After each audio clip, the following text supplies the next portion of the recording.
Hello, everybody. My name is Brandon Castro. Welcome back. So I'm the State Assembly District 30 candidate, which covers the communities of Woodside, Maspeth, and Elmhurst. Again, we are here at Off the Top Barbershops, one of the premier and one of the newest barbershops to open up here. And I'm here with the owner himself, JD. And so we're going to be speaking a lot about the local issues here. And I guess just to start off, if you could introduce yourself, talk about the business, how long you've been in business for. Sure. Well, my name is Jose Campos, right? But I'm popularly known as JD in the barber shop industry and in the business industry in this area. I've lived in Woodside for about 7 years and have been doing business for the past 5 years. I opened my first barber shop back in 2020 during the pandemic. BB and JD's Barber Shop, which is down on 64th and Roosevelt. And 4 years later, decided to venture into opening up this location with another business partner of mine. His name is Saqib Islam. And so both, decided that it was time to start a new business, and here we are. So far, it's been going great. We're going on our first year anniversary, which we will be celebrating on June 30th. That's right. So we're excited about that. And we're hoping that we continue to do business here in the area. Hopefully, with the support of our local officials, we're able to do that without any fear of,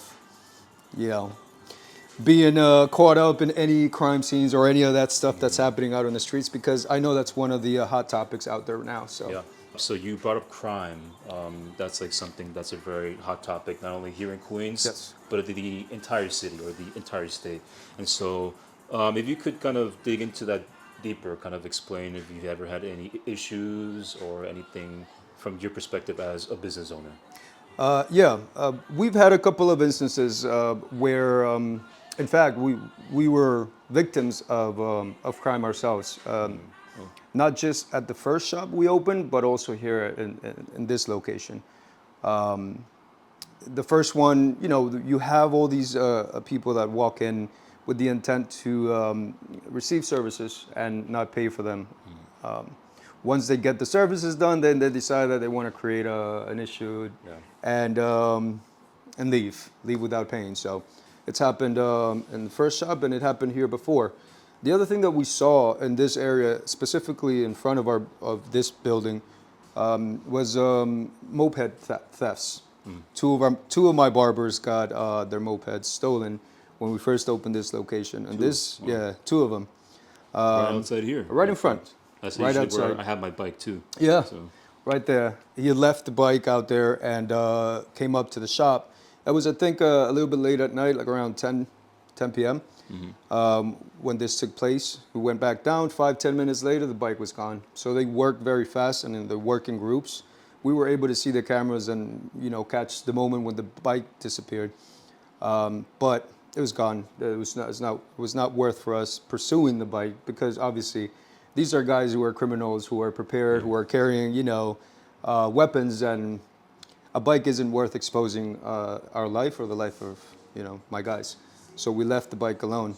And the second time, it also happened where during the hours of the evening between, I think, 7 and 8 p.m., my second barber, the other barber that had his bike, got his bike taken from in front of the building as well.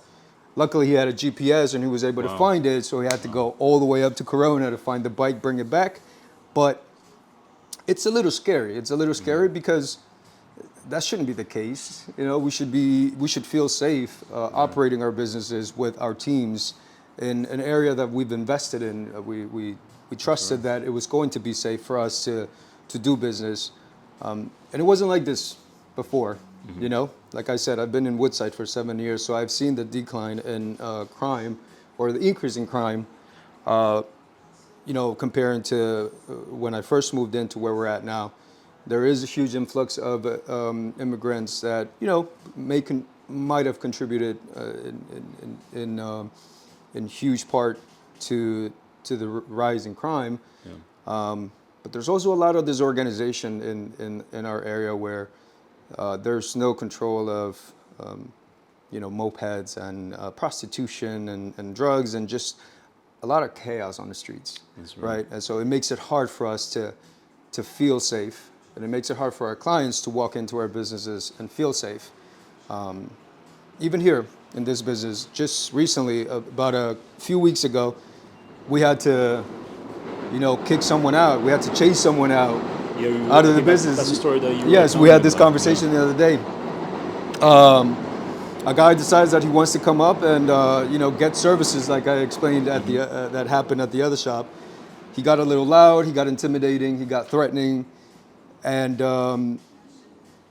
it was all because we didn't want to provide additional services that he didn't want to pay for.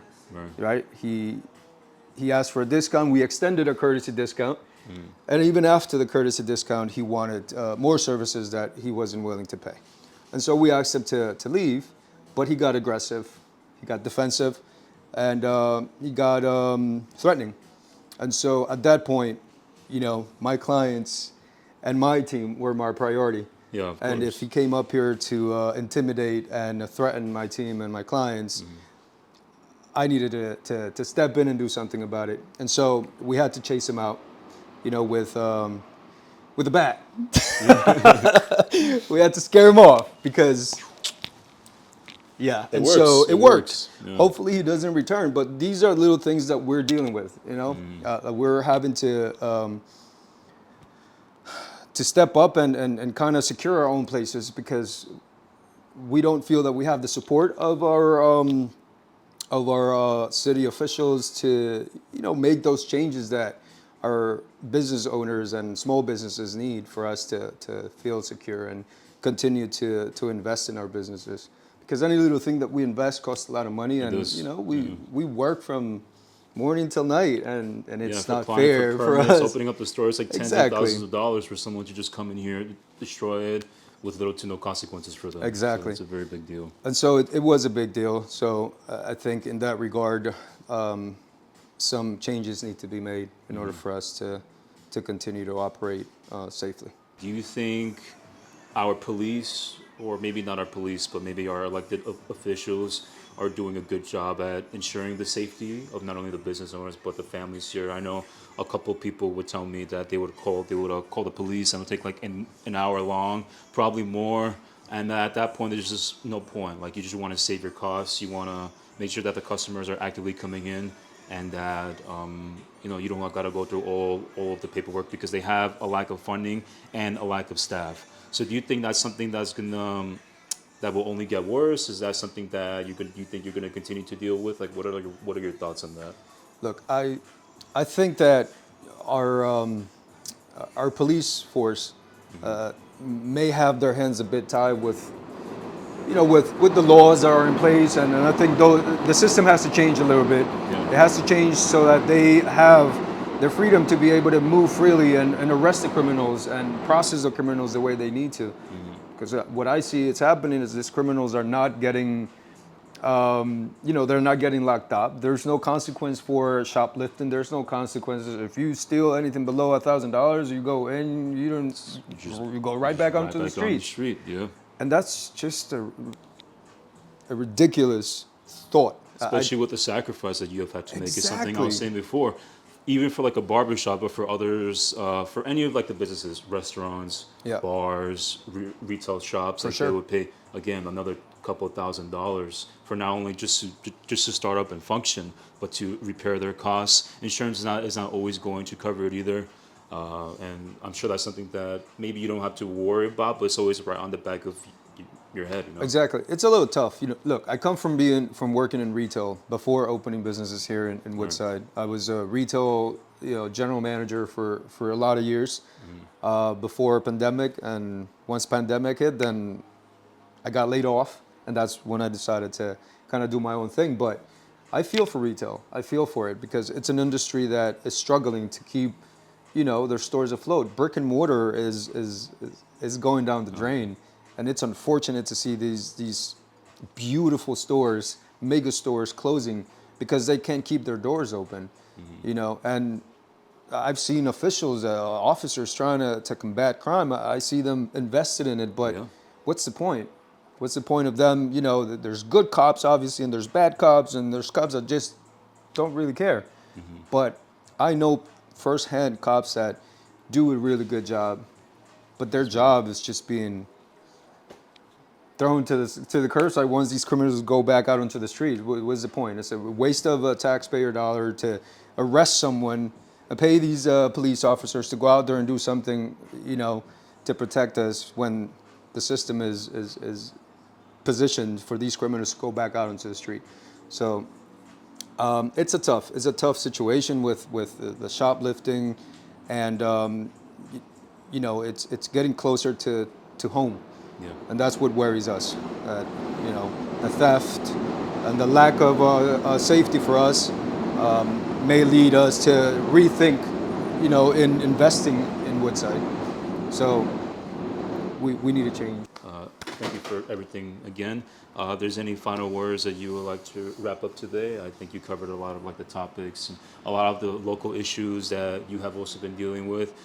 It's not exclusive to you. It's happening everywhere here. Every time that I'm going out there, parents, it's not only the business owners, but parents, families, people my age too, especially the senior citizens, women, all types of groups, all of the stakeholders, they're all going through a lot of the very same problems. It's the quality of life issues that we are going on here. A lot of issues dealing with crime.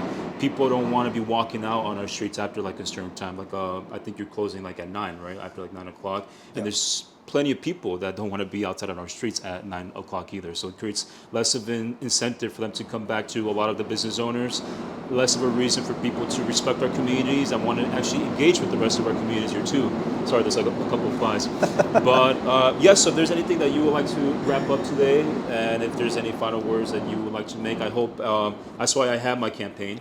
I want to actively make those changes, provide those necessary quality of life changes and solutions that people on either side can relate to here. It's never about Republican, Democrat, Libertarian, left, right, Yeah.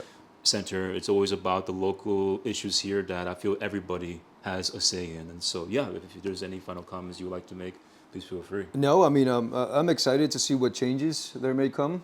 I know that you're running for the position of Assemblyman for New York, and we're excited to see one of ours, run for that position. So you're Woodside. You know what Woodside is. You know what the conditions of Woodside are. So I think that there's no better person to run for that position than someone that comes out of Woodside, lives in Woodside, who feels life, my whole Woodside. life Yeah, I've your been entire Woodside, life. And so I'm excited to see how this turns out, and if you're able to get elected, hopefully some changes can be made, because we need people to commit, to really want to do the right thing. It's not hard. It's all about just wanting to do it. Have the commitment and the will to push through the adversities that you may come across in order for you to clean up this area, our city, Woodside. right. We need it clean. We need to feel safe. I agree completely. So I thank you for stopping by. You guys are always welcome to visit us here at Off the Top Barbershop. Really, really good haircuts, by the way. The last week when I was here, my hair was, it's still big. Just imagine it being twice the size now. I didn't want to look like a cartoon character. I want to look like an actual person. I might still look like one now, but it's very important to have that face and style that people can point at from a mile away. I know that guy. So I need to have that balance, and you really helped me get that balance. So Jose, thank you so much again. Thank you.